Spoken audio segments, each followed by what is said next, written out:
நமசிவாயம். 2014 நினைவு கிட்டத்தட்ட 11 வருஷத்துக்கு முன்னால நான் பார்த்தோம்னா உங்களுக்கு சிம்பிள் தெராப்பி அப்படின்ற மாதிரியான விஷயங்கள், குறியீடுகளின் ரகசியங்கள் அப்படின்ற மாதிரி ஒரு கோர்ஸ் எடுத்திருந்தேன்.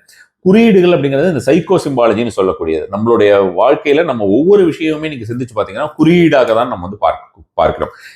வழிபடக்கூடிய இறைவன் முதல் எல்லா விஷயமே நம்ம குறியீடுகளாக தான் பார்க்கிறோம். அப்படிதான் நம்மளோட பிரெயின்ல ரெஜிஸ்டர் ஆகும். ஸோ அந்த குறியீடுகளை வைத்து நம்ம என்ன நினைத்தாலுமே அதை சாதித்துக் கொள்ளலாம் அப்படிங்கிற மாதிரியான ஒரு விஷயம் இருக்குது. அதை பற்றி நான் ஒரு கோர்ஸாக எடுத்திருந்தேன்னு வச்சுக்கோங்களேன். ஸோ இப்போ நேற்று உங்ககிட்ட கேட்டதுலேருந்து எல்லாரும் நிறைய பேர் இன்ட்ரெஸ்ட்னு சொல்லியிருந்தீங்க. இது மாதிரி ரெகுலராகவே அந்த இன்ஸ்டால கொடுக்கலாம் அப்படின்ற மாதிரி, இன்ஸ்டா எஃபிக்கு எல்லாருக்கும் கொடுக்கலாம் அப்படின்ற மாதிரியான விஷயமா. இப்போ காலையில் நீங்கள் எழுந்துக்கிறீங்க இல்லையா? காலையில் எழுந்திருந்த உடனே பார்த்தீங்கன்னா நீங்கள் கண் விழிக்க வேண்டியது. இது நீங்கள் மொபைலில் பார்க்கக்கூடாது. மொபைலில் பார்த்தீங்கன்னா உங்களுக்கு கேடு தான். காலையில் எழுந்தோடனே மொபைல் எடுத்தீங்கன்னா அது கேடு தான். நீங்கள் காலையில் கண் விழித்த உடனே நீங்கள் உங்கள் கண்ணுக்கு ஸ்ட்ரெயிட் ஆப்போசிட்ல ஒரு தாமரையுடைய படம், ஒரு தாமரையோ நம்ம நிறைய தாமரையோ இருக்க மாதிரி தாமரையுடைய படம், அதற்கு அருகிலேயே யானையுடைய படம். அந்த யானைகளுமே ஒன்றோ இல்லை நிறையவோ இருந்தாலும் பரவாயில்ல.